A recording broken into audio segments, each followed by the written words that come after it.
মানিকচকে 100 দিনের কাজের টাকার কাটমানি নিয়ে বচসা। উত্তর চণ্ডীপুর গ্রাম পঞ্চায়েত প্রাক্তন পঞ্চায়েত সদস্যকে শুক্রবার মারধরের অভিযোগ পঞ্চায়েত কর্মীর বিরুদ্ধে।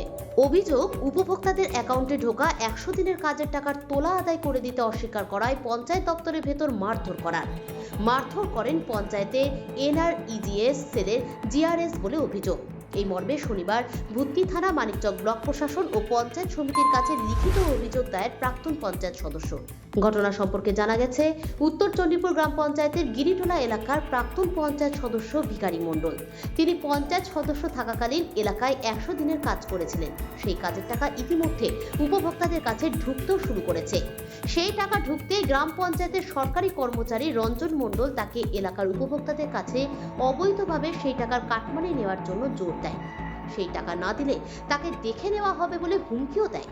এই ঘটনার পরিপ্রেক্ষিতেই শুক্রবার উত্তর চণ্ডীপুর গ্রাম পঞ্চায়েতে রঞ্জন মণ্ডলের বিরুদ্ধে লিখিত অভিযোগ করতে যান তিনি। ভিকারি মণ্ডল বলেন, এদিন পঞ্চায়েতের রঞ্জন মণ্ডল আমাকে দেখা মাত্রই আমার উপর চড়াও হয়। পঞ্চায়েতের কর্মীদের সামনে আমাকে মারধর করে। এই ঘটনার পরে আমি ভয়ের মধ্যে রয়েছি। ভূতনি থানা, মানিকচক ব্লক ও পঞ্চায়েত সমিতির সভাপতিকে লিখিতভাবে অভিযোগ জানিয়েছি। প্রশাসন যে তার বিরুদ্ধে উপযুক্ত ব্যবস্থা নেই বলে আবেদন জানাচ্ছি।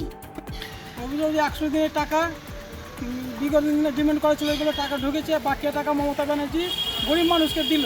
দেওয়ার পর ওই উত্তর চণ্ডীপুরের GRS রঞ্জন মণ্ডল আমাকে বলছে যে অর্ধেক টাকা উঠিয়ে না দিলে তোকে বাড়ি ছাড়া করে দেবো বা প্রাণে মারবো। এই ভয়ে আমি কমপ্লেন করে প্রধানের কাছে জমা করতে গেলাম। ওই রঞ্জন মণ্ডল অফিসে ছিল। আমাকে দেখে রঞ্জন মণ্ডল মারধর শুরু করতে লাগলো। আমাকে কমপ্লেন জমা করতে দিল না। রঞ্জন মণ্ডল GRS, উত্তর চণ্ডীপুরের GRS। অভিযোগ আমাদের ওই 100 দিনের টাকা, আমি বিগত দিনের মেম্বার ছিলাম। আমাকে বলছি তুই কাজ করেছিস, তুই টাকা উঠিয়ে দে। আমি বলছি মমতা ব্যানার্জি গরিব মানুষকে টাকা দিয়েছে, আমি গরিব মানুষের কাছে টাকা তুলে তোকে দিতে পারবো না। বলে টাকা যদি না দিস তো 100 দিনের কাজ ডিমান্ড করতে দেবো না। বিগত দিনে তোর ঘর যেটি করেছি তোর ঘর ক্যান্সেল করে দেবো। এইভাবে হুমকি দিয়ে কিছু ছেলেকে গুন্ডা রেখে বুথে ওই টাকা তুলতে পাঠিয়েছে। আমি নির্দল থেকে পাস করেছিলাম আর সঙ্গে কর্ম করেছিলাম তোমার TMCর সঙ্গে। হ্যাঁ, টাকার জন্য যে আমাকে টাকা তুলে দাও।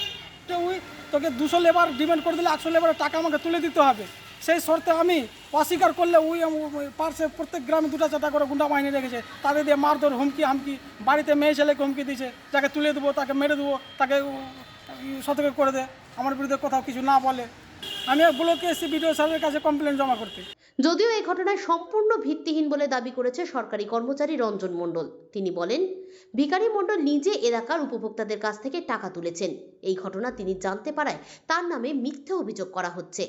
তবে অভিযোগ পেয়ে বিষয়টি খতিয়ে দেখে ব্যবস্থা নেওয়ার আশ্বাস দিয়েছেন মানিকচক পঞ্চায়েত সমিতি সভাপতি পিঙ্কি মণ্ডল। তিনি বলেন, বিষয়টি গুরুতর। যদি সত্যি অভিযোগ প্রমাণিত হয় তাহলে উপযুক্ত ব্যবস্থা নেওয়া হবে। আমি এখন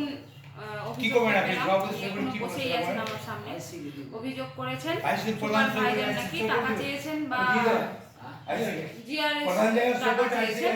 আমি খতিয়ে দেখবো, তদন্ত করব, অফিস থেকে বলবো, তদন্ত করে যেটা প্রশাসনিক দিক থেকে যেটা শাস্তিযোগ্য যেটা হবে সেটাই করা হবে।